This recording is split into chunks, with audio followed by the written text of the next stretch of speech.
Halo guys, perkenalkan nama saya Halid Ramadhani dari kelas 11A. Di video kali ini saya akan menjelaskan tentang Laksamana Cheng Ho.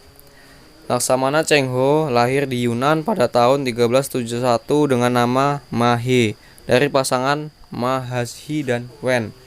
Ia adalah keturunan suku Hui, yaitu suku minoritas di Cina yang mayoritasnya beragama Islam.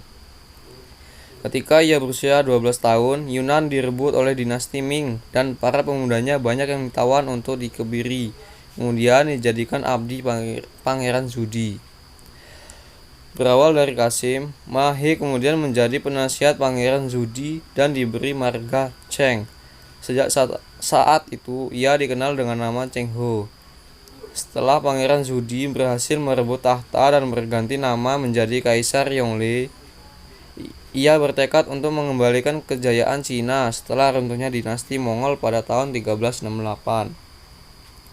Pada saat itu, Cheng Ho menawarkan diri untuk melakukan ekspedisi ke berbagai negara. Dengan senang hati Kaisar mengizinkannya dan dari situlah awal penjelajahan Cheng Ho dimulai. Di bawah komando Laksamana Cheng Ho, armada Cina memulai pelayaran pada tahun 1405. Pelayaran pertamanya mampu mencapai wilayah Asia Tenggara yaitu Semenanjung Malaya, Sumatera, dan Jawa. Laksamana Cheng Ho kemudian menjalankan ekspedisi kedua yaitu tahun 1407 hingga 1409 dan ekspedisi ketiga tahun 1409 hingga 1411. Dari 3 ekspedisi yang ia lakukan, Laksamana Cheng Ho telah menjelajah sampai di negara India dan Sri Lanka antara tahun 1413 hingga 1415. Pelayaran Laksamana Cheng Ho semakin jauh, yaitu mencapai daerah Aden, Teluk Persia, dan Afrika Timur.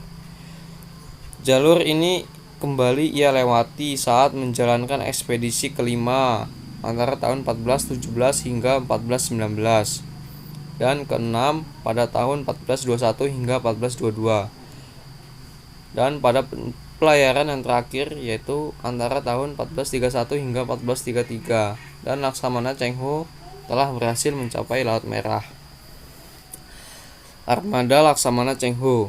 Laksamana Cheng Ho telah melakukan ekspedisi dengan armada yang sangat besar. Bahkan sampai saat ini belum ada penjelajah yang mampu melebihinya.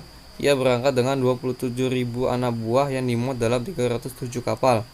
Kapal terbesarnya berukuran 138 meter dan lebarnya 56 meter, yang menjadikannya kapal terbesar pada saat itu.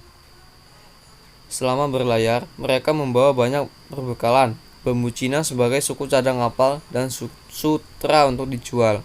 Ketika kembali ke negerinya, yaitu Cina, Laksamana Cheng Ho biasanya membawa hadiah dari daerah yang dikunjunginya untuk sang kaisar. Laksamana Cheng Ho di Indonesia. Dalam 7 pelayaran besarnya, Cheng Ho selalu menyinggahi pelabuhan-pelabuhan di Nusantara antara lain Palembang, Samudra Pasai, Lamiri, Nakur, Lide, itu di Sumatera. Sedangkan di Jawa antara lain Cirebon, Semarang, Tuban, Gresik, Surabaya, Mojokerto. Tentulah merupakan suatu ketakjuban tersendiri bila menyaksikan armada yang sangat banyak tersebut yang datang ke Indonesia. Ketika ia berkunjung ke Samudra Pasai, ia memberikan lonceng Cakradonya kepada Sultan Aceh yang kini masih tersimpan di Museum Banda Aceh pada Banda Aceh. Pada tahun 1415, Laksamana Cheng Ho berlabuh di Muara Jati, Cirebon, dan menghadiahi beberapa barang khas Tiongkok kepada Sultan Cirebon. Salah satunya adalah pemberian piring bertuliskan ayat kursi yang masih tersimpan di sana. Bukti lain adalah kelenteng Sampokong serta patung yang disebut Bahladekar Juragan Dampo Awang Sampokong.